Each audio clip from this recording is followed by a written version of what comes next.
Técnicamente, las formas de la plástica románica fueron en principio versiones ruralizadas de lo que quedaba de la tradición romana, pero hubo también un influjo oriental, llegado junto con el cristianismo sin ser específicamente cristiano y favorecido por el prestigio de Bizancio. En arquitectura, la tendencia orientalizante se percibe en el predominio de las formas de la construcción en ladrillo, incluso en los edificios en piedra. Ejemplos de ello los tenemos en los arcos de medio punto, las bóvedas de cañón, las cúpulas, las fachadas ritmadas por lesenas o bandas verticales, los nichos a modo de arcos ciegos, la superposición de arcos ciegos formando jambas y arquivoltas de sección escalonada, etc. Muchas de las soluciones de adaptación de estos elementos reproducen esquemas sasánidas por coincidencia o por influjo a través de Bizancio y del Islam. Así, por ejemplo, las cúpulas sobre trompas de ángulo, los frisos de engranaje, los arcos formados por piezas de plano, no a modo de dovelas, las columnas geminadas, los arcos apoyándose en columnas, las ventanas o puertas triforias o biforias, etc.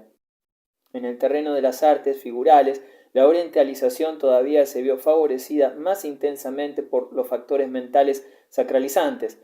La finalidad de participación en la eternidad exigía la renuncia de la corporeidad en aras a un espiritualismo basado en valores puramente visuales, puesto que la luz era considerada la más pura y elevada de las realidades.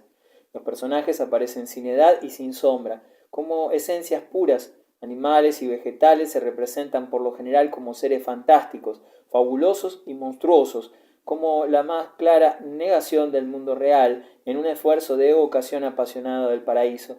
Los colores, tan irreales como las formas, contribuyen a esa sensación de exilio mental.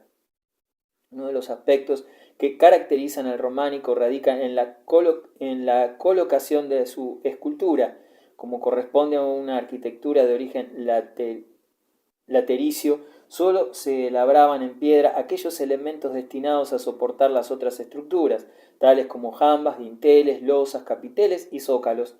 Por otra parte, es interesante hacer notar cómo las formas compositivas de la pintura y la escultura románicas aparecen siempre estrictamente adaptadas al marco arquitectónico que las alberga.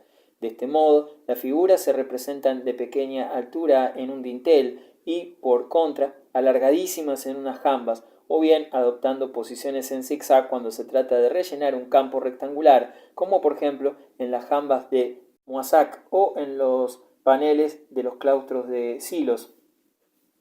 Esta ciencia compositiva se enriquece a menudo con valores puramente mentales, matemáticos, de ritmo o de simetría, y por lo general sujetos a esquemas geométricos, como los de la composición según una dominante o según 4 cuarteles. En iconografía dominan los temas sacados del repertorio sagrado de las miniaturas y generalmente coincidentes con las versiones monumentales de los mosaicos bizantinos. Lombardía, región en que se realizó la fusión de las formas procedentes de Ravenna y de donde salieron los maestros Comacchini, constituye la verdadera patria del románico. En el siglo X y la primera mitad del XI cuajó allí el nuevo estilo.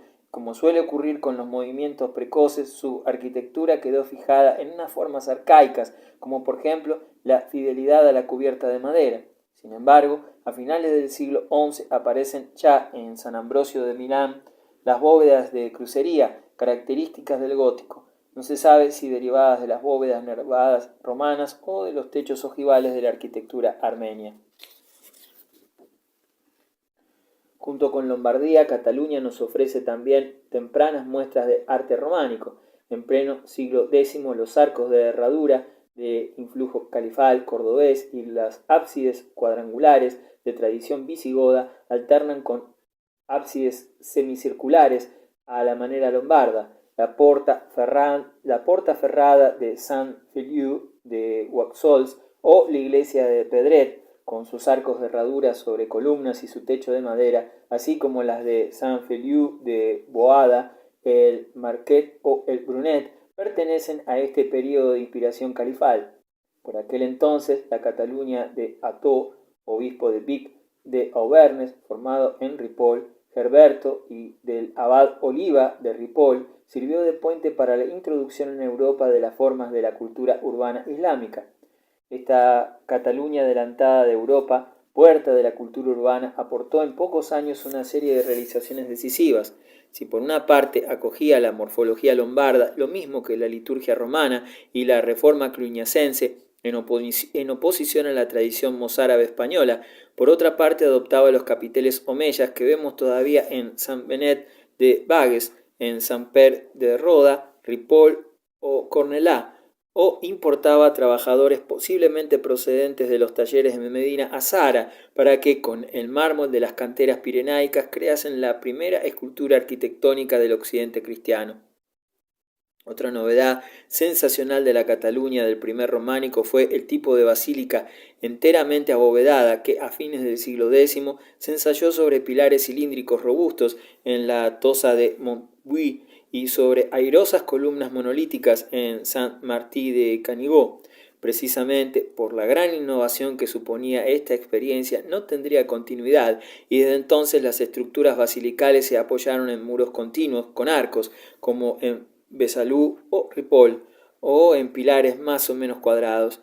El abovedado total, documentado ya en el siglo X en Banyoles y Amer, fue introducido no solo para prevenir los incendios, como los que provocaron las incursiones normandas, sino también, como dicen las actas de consagración, para dar mayor belleza a las obras. También nueva en Europa, bien que con precedentes en Asia Menor, es la basílica totalmente abovedada con cúpula. Esta forma, madre de tantas catedrales del mundo, aparece por primera vez en Occidente en la purísima iglesia, sin moldura ni adorno alguno, de Sant Vicent, en el castillo de Cardona, en el año 1021, el centro de la renovación monástica de Occidente europeo, cuyo núcleo inicial había radicado en la capital benedictina de Monte Cassino. En la primera época románica pasó a ser Cluny, en Borgoña, región situada sobre la línea de expansión del primer románico, hacia el norte. Desaparecidas las más antiguas iglesias de Cluny, en la actualidad el monumento borgoñón más elocuente del siglo XI es San Philibert de Tournus, con un señalado influjo lombardo. Su estructura presenta 3 naves, la central, curiosamente cubierta con tramos de medio punto transversales, y un ábside rodeado de una precoz girola o deambulatorio semicircular con capillas radiales. A finales del siglo XI, a partir de 1088, se construyó la tercera abacial de Cluny, en su tiempo la iglesia más grande del mundo, de la cual subsisten solamente algunos restos, aparte los capiteles de la Girola, que son obra de principios del siglo XII.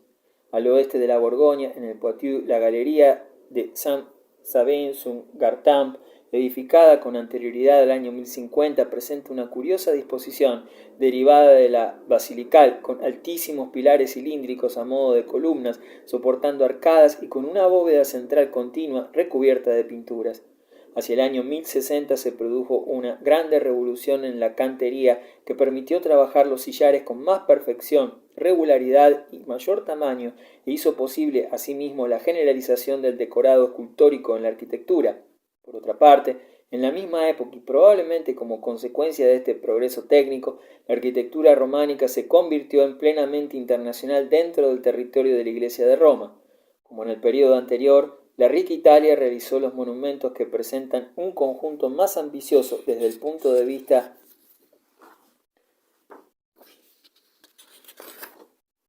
de los materiales, de la técnica y del acabado perfecto.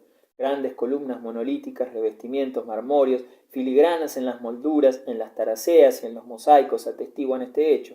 Desde el punto de vista de la creación arquitectónica, en cambio, Italia se muestra menos innovadora que otros países. Así como a fines del siglo X y principios del XI fue Cataluña el centro más renovador en los últimos años del siglo XI y en los primeros del XII, este honor correspondió a Normandía con su natural prolongación inglesa. Volviendo a Italia, la Catedral de Módena, obra de Lanfranco, terminada en 1099, la de Parma, 1117, la iglesia de San Zeno de Verona, 1120, atestiguan una evolución formal en la que se hicieron típicas las fachadas ritmadas por grandes lesenas verticales, las galerías de arcadas, a menudo rampantes, y las puertas acompañadas con frisos de relieve. En ocasiones estas puertas se hallan precedidas por pórticos apeados en columnas que se apoyan, como en los Ilani hititas, sobre animales estiloforos. A veces las estructuras internas en ladrillo se combinan con exteriores revestidos de piedra, según el artificio romano. En la Toscana y en la Liguria el elemento pétreo adquirió todavía más importancia. Sus iglesias, frecuentemente de 3 naves cubiertas con vigas de madera sobre cuchillos, suele revestirse con placas de mármol de una maravillosa suntuosidad, formando paneles o simplemente listados en blanco y negro o en blanco y verde oscuro, con pequeños elementos en rosa. Las columnas, los capiteles, las impostas y cornisas mantuvieron por lo general un aire muy clásico, solo alterado por el nuevo gusto de los arcos apeados en columnas. A mediados del siglo XI, Buscetto levantó en Florencia el célebre baptisterio, antigua catedral de San Juan. Se trata de un octógono cupular revestido en el exterior de airosas arquerías y de un arabesco de mármoles en color, mientras que en su interior se adorna con mosaicos bizantinos sobre fondo de oro.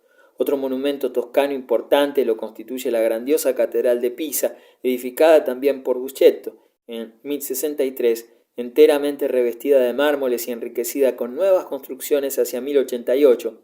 Cabe señalar en ella los muros ornados de grandes arcos ciegos, como en el baptisterio florentino, y la sorprendente presencia en el crucero trebolado de una cúpula, en contraste con las naves cubiertas de madera. Los arcos ciegos y los listados en blanco y negro o en blanco y verde subsistieron en el románico toscano durante todo el siglo XII y principios del XIII. El estilo arcaico, casi paleocristiano, con detalles clásicos del baptisterio de Florencia, aparece todavía en la basílica de techo ligneo de San Miniato, obra de finales del siglo XII. Por otra parte, el campanil cilíndrico, la célebre torre inclinada que Guillermo de Innsbruck y el pisano Bonanno levantaron en 1171 al lado de la catedral de Pisa con su superposición de galerías y arcadas, creó un tema arquitectónico que Reinaldo aplicó a fines del siglo en la fachada de la catedral pisana, convirtiéndolo en un encaje de mármoles polícromos enriquecidos con temas esculpidos y aplicaciones de taracea. Más al sur, en Roma, casi no puede hablarse de arquitectura románica. La Basílica de San Clemente, con sus arcos sobre sus columnas jónicas, y la de San María in Trastevere, de finales del siglo XII, son en realidad basílicas paleocristianas que testimonian la continuidad ininterrumpida del antiguo arte del Imperio cristiano. Solo presentan un carácter abiertamente románico los abundantes campanarios romanos de ladrillo, con pisos de arcos ciegos o de ventanas bíforas o tríforas, y los claustros como los de San Pablo Extramuros o de Letrán, construidos en los primeros años del siglo XIII. Sus arcos de medio punto se apean en columnas cilíndricas, prismáticas o torsas, de una gran fantasía, a menudo adornadas con incrustaciones geométricas de mármoles polícromos, según una tradición siciliana islámica aportada por los marmolistas árabes españoles, y que en Italia fue continuada por las famosas dinastías de artistas de los Cosmati y de los Barzaletti. En los edificios románicos levantados en las regiones meridionales de Italia se entrecruzan diversas influencias. La catedral de Ravello, por ejemplo, tiene puertas de bronce bizantinas y un púlpito obra de los Cosmati. El mismo tipo de puerta y de púlpito presenta la catedral de Amalfi, cuyos claustros de arcos entrelazados denotan un marcado influjo islámico. Más islamizantes todavía son los restos del fantástico palacio de los reyesuelos normandos, en Ravenna, situados en lo alto de una colina con una maravillosa vista sobre el mar. Se conservan todavía arcos de formas caprichosas y muros de aparejo decorativo con atauriques, todo ello según un repertorio formal básicamente persa. Las múltiples relaciones mantenidas entre Italia y el Sacro Imperio Romano Germánico en la época de la querella de las investiduras constituyen el conducto por el que el arte románico se introdujo en el viejo solar otónico. El monasterio de Irasu, en la Selva Negra, que adoptó la reforma de Cluny en la segunda mitad del siglo XI, impuso el nuevo estilo como una forma de fidelidad a Roma. En varias de las grandes catedrales de la Renania construidas en este periodo se perciben diversas influencias. En la de Espira, por ejemplo, Cuando fue consagrada en el año 1030, sus naves se cubrían con techos de madera a 30 metros de altura, pero hacia el año 1100 recibió un abovedado en arista, al mismo tiempo que el viejo ábside plano era sustituido por otro semicircular con arcuaciones y galerías lombardas.